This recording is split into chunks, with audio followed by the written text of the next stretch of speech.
I didn't like us for big stretches tonight. You know, the first 5 minutes, I thought we had some little pop, then we gave a goal up, and then we got back on our heels, and give Michigan credit. We lost a lot of draws tonight. We didn't establish a hard enough forecheck, you know, and we spent too much time having to defend. And so it didn't have a good look to us tonight until right at the end. And we had an excellent week. We thought, you know, here we go, we're ready to go. And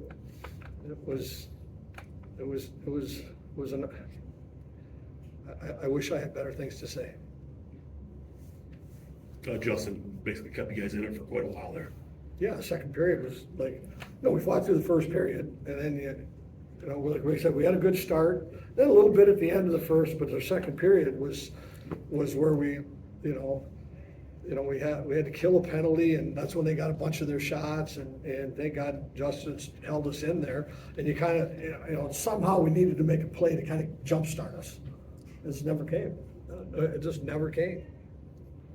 Two teams with that much offensive firepower play a 2-1 game. I mean, is that a commentary kind of on playoff hockey, you think? Well, no, we didn't play good tonight, so that's a commentary why we only had one goal at the end. I mean, it was not a good effort. I don't want to say effort, but like, how many times did we ice the puck tonight? Like, you're not sweating, you're not like into it. Like, you know, the strike zone was like 1 inch by 1 inch tonight. It wasn't, you know, we're iced the puck. We had passes that were a foot in the air that only Yogi Berra could have caught. Like there was uncharacteristic of how we play. Then we're fighting it. But a lot of times, you know, losing the second period, we lost a bunch of draws in our own zone, and then we iced the puck a handful of times. That line had to spend the whole shift defending. So then you come back and you're tired and you're not into the game. And like that, you know, then they played defensive in the last half of the third, and then that gave us, now we got going a little bit. But What do you feel down the stretch there? Yeah, you had it going. What was the spark, do you feel? well, I thought they went a little bit defense on us, and they let us get to the line, and we started to get a forecheck going, and then we started to, you know, we started to have, you know, some decent looks in there, and you know, pretty good hockey team we were playing. They weren't going to give it to us, and you know, but we didn't bend our knees enough tonight to create that chance that would have given us more spark and got our crowd into it. You know, we left them hanging tonight.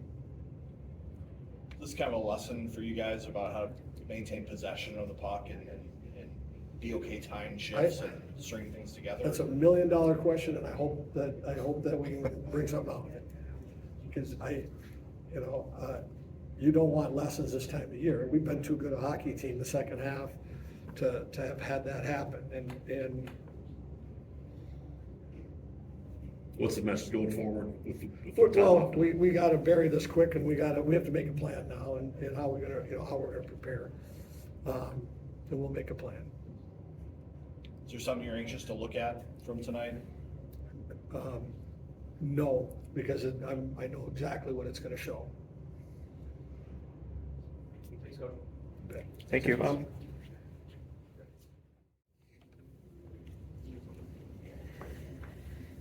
Questions for Jimmy Clark. Jimmy, your coach said he felt like you guys were prepared, had a good week. You know, just how much of a shock to the system is this?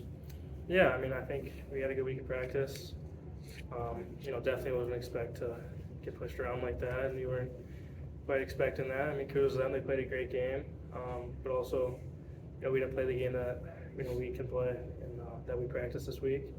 We've got some things to touch up on and, you know, put in the past and get ready for the big tournament. It was a good start of the first period for you guys, and then kind of the goal, and it seemed like Michigan kind of grew into the game. Is that what you saw on the bench, and kind of what were you guys talking about? Yeah, I mean, we just kind of, on the bench, we're just trying to get back to our game. Just trying to do the little things to get back to it. I think we didn't manage the puck very well. I think the more chances that we got in deep, the more chances that we had. So I think in the future, just get more pucks in deep and do the little things right. What do you think the keys were to managing the puck better? I just think just getting the puck in, I think talking, communication for sure is a big one. Yeah, I mean, just playing hockey. You know, we do it all year. So, How much of that was Michigan versus you guys tonight?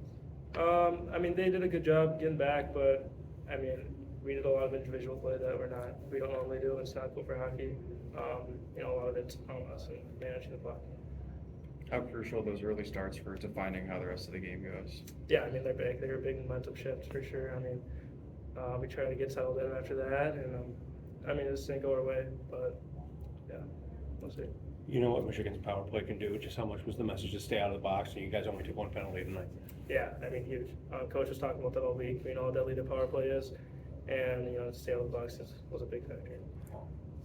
Coach has talked a lot this year about how your line kind of keeps things simple, and you have success because of that. What does that mean to you and your line mates, keeping things simple? Yeah, I mean, managing the puck for sure, getting the puck in deep, trying to get some energy, just doing the little things right.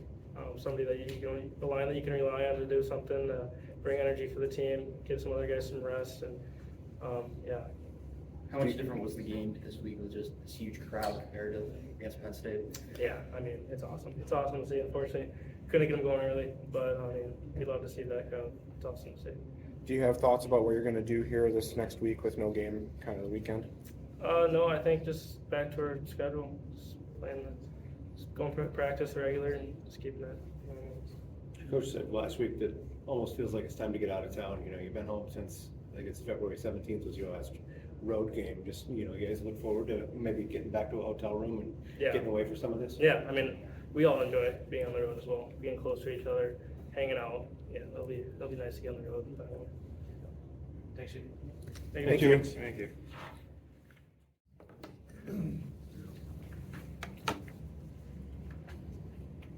Right, it's a pretty simple question. What went wrong? I mean, their chances went in. They scored more goals than us, and that's about all I can think of. I mean, their goalie kind of stood on his head for a little while and made a bunch of key saves that, you know, chances that I think should have went in. Were you going into the game knowing the results of the Michigan State, Ohio State game, knowing it was going to be your final game at Mariucci? No, I mean, you obviously know about it, but you don't really care. I mean, it's just another game, and I got to win every single game regardless of where we're playing again. For your final game here, I mean, talk about that crowd. Yeah, I mean, it's nothing new. I mean, it's been, you know, the last two and a half years, it's been an unbelievable crowd, and you know, definitely something that I'm going to miss about this place. It's you know, one of the best fan bases that they have in college hockey. With your team's offense, with their team's offense, I don't think anybody would have drawn up a 2-1 defensive game tonight. Just, is this playoff hockey maybe? Yeah, I mean, I think our problem was, you know, we're kind of trying to play to their game where it's kind of, you know, get going right away, where, you know, I think our game is going to try to trap people and create chances off turnovers, and I think we were kind of looking for our cookies a lot, and, you know, not really playing defense to get offense, where we were trying to cheat offense and kind of hope it went our way. What are the big keys to play defense first? I mean, it's just a simple game. I mean, it's, you know, sorting out in the D zone, you know, who's got who, and, you know, every time you play the game easy and you try not to make mistakes, that's when pucks kind of pop for you. So that was kind of our biggest thing that we didn't do today. What's kind of the chatter on the bench? The last couple of games have been like this, where it's not quite there. I mean, it's fine. I think, you know, sometimes guys get frustrated, but, you know, we have a great leadership group on our team that kind of keep guys in check, and, you know, it's all about keeping that balance of, you know, you want to have passion for the game, but you don't want to get, you know, overly antsy for your opportunity. So, you know, we have a good leadership group kind of keeping guys calm in the scenarios. Weekend off, do the team well at this point, you think? Or, You guys will find out in a couple of weeks. yeah. What do you guys do in practice to help get up those defensive zone efficiency numbers? I think it's, you know, our defensive coach, Steve Miller, always draws up a good plan for us in practice, and, you know, Coach Motzko is kind of our offensive guy, and, you know, if he doesn't come to the rink, Coach Miller always gives us a good defensive day at practice. So our guys are smart enough to kind of understand all they really have to do is show us on video one time, and guys start to understand it. So I just think it's kind of our passion for the game and our love for the game kind of makes us understand things pretty easily. It vary a lot depending on each team you're playing. Yeah, absolutely. I mean, I think we're one of the teams in college hockey that kind of changes everything that we do based on who we're playing. Or, you know, teams like, Teams like Michigan aren't really good against Notre Dame usually because, they're an offensive team versus a defensive team, and they don't want to change the way that they play. And, we're willing to change the way we play against different teams, and I think that's why we've had success against a lot of them. As a team leader, what's being said after those first goals or second goal? I mean, I got waved off early. It was the same thing last time we played them. We were down by a lot, and we came back. So, kind of the energy in the room was that we knew we could do it, and, just kind of keep everybody up. Bryce, this was your 183rd game as a Gopher. That's all-time most. Do you have any thoughts about that? Did you know that that was true? Yeah, I definitely wish I would have broke like goals or points as a record, but it's definitely cool. It's definitely not something I'm going to tell people about probably, but it's cool to be up there with some of those guys. What's this year been like? It's coming back for that 5th year. Yeah, it's one where you kind of cherish every single moment, and it's been awesome. I was super happy that Jackson and Justin came back, so I had some people that I was really close with coming back and kind of living this last experience with us. So it's definitely been a kind of live in the moment kind of thing. Thanks, Bryce. Thank you.